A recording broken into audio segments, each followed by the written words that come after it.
Halo geng, kembali lagi ke konten alur cerita Dimas. Kali ini kita akan menyaksikan serial drama Korea yang berjudul Island episode yang kelima. Langsung aja kita cus. Episode kelima diawali dari Miho yang ketakutan melihat Fan berubah menjadi seorang iblis nafsu. Fan yang lepas kendali langsung berlari menuju Miho dan hendak menusuknya, akan tetapi ia dapat mengontrol dirinya kembali dengan menusukkan tangannya sendiri. Fan yang merasa bersalah pun langsung pergi meninggalkan Miho. Johan pun memberitahukan Paman Jang bahwa sepertinya Fan dapat melindungi Miho. Di sini terlihat Johan yang merasa takut dengan kekuatan yang dimiliki Fan. Dan Paman Jang pun meyakinkan Johan untuk dapat mempercayai Fan. Kemudian Guntan kembali melepaskan roh iblis nafsu untuk memburu Miho. Lalu diperlihatkan seorang pasangan yang sedang mendaki bukit. Karena sang pria kelelahan, wanita tersebut melanjutkan pendakiannya seorang diri.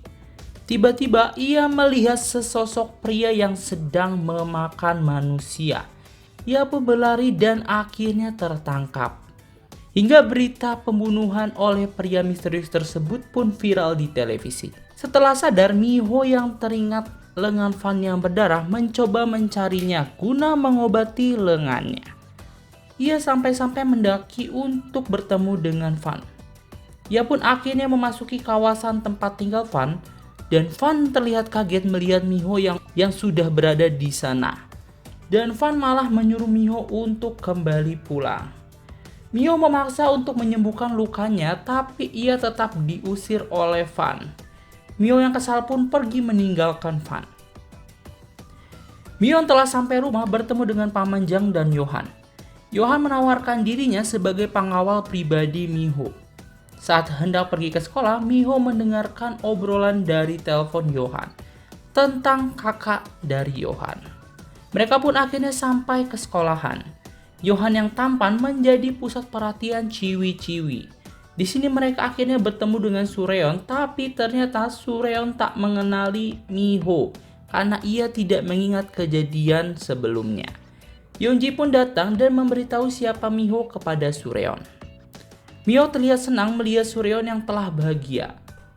Kemudian Miho bertemu dengan temannya dan temannya mengajak untuk nongki di kafe miliknya untuk sekalian reuni dengan calon suaminya.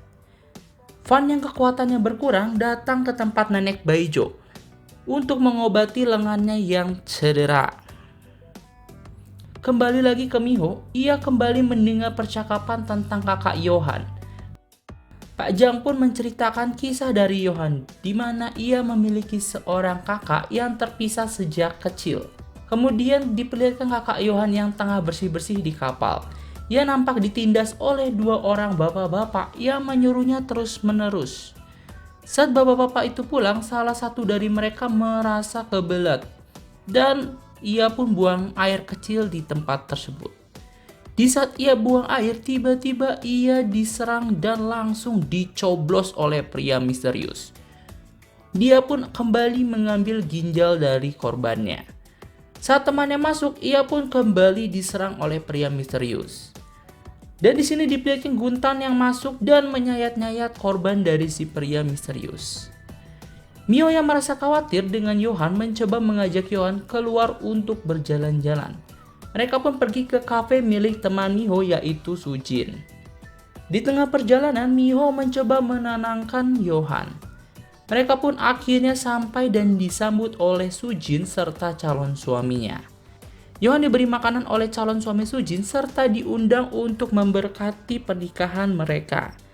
Sujin pun keluar menggunakan gaun pernikahan. Calon suaminya terlihat senang karena melihat pasangannya yang sangat cantik. Dan Miho pun terlihat sangat bahagia. Miho yang bahagia ternyata memberikan hadiah paket menginap di hotel miliknya.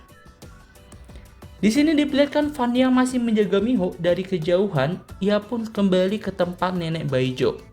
Dan ternyata ia mendengar berita tentang korban dari Guntan dari obrolan teman-teman nenek Baijo. Fan pun pergi untuk memastikan korban dari Guntan. Saat ia melihat jasad korbannya, ternyata ia yakin bahwa itu ulah dari Guntan. Keesokan harinya, Miho meminta Yohan untuk pergi bersamanya. Yang ternyata mereka pergi ke panti asuhan tempat Yohan dan kakaknya tinggal dahulu kala. Dan Miho pun meminta bantuan Paman Jang untuk mencari tahu keberadaan dari kakak Yohan. Yohan pun melihat flashback dirinya yang ternyata bernama Chanyok. Mereka berdua diadopsi bersamaan oleh seorang pasangan dari luar negeri. Ia pun diberitahu oleh ajudan Miho bahwa kakaknya berada di dekat mereka dan memberinya sebuah alamat.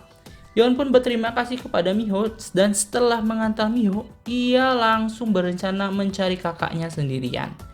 Miho tiba-tiba dapat telepon dari Sujin, di mana ia berencana mengantarkan kue untuk rasa terima kasih kepada Miho, calon suaminya yang akan langsung mengantar ke rumah Miho.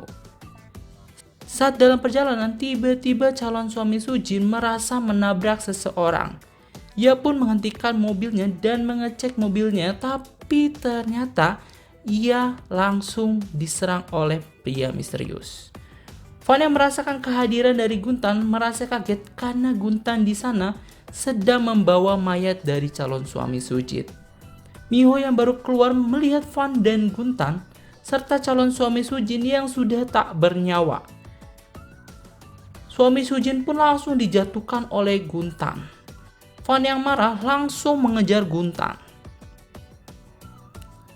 Dan akhirnya Yohan yang mencari kakaknya bisa bertemu, di mana kakaknya ternyata menggunakan mantel bulu mirip seperti yang selalu dipakai oleh pria misterius. Dan episode kelima pun selesai. Kalau kalian suka bisa like, komen, dan juga subscribe. Bye-bye!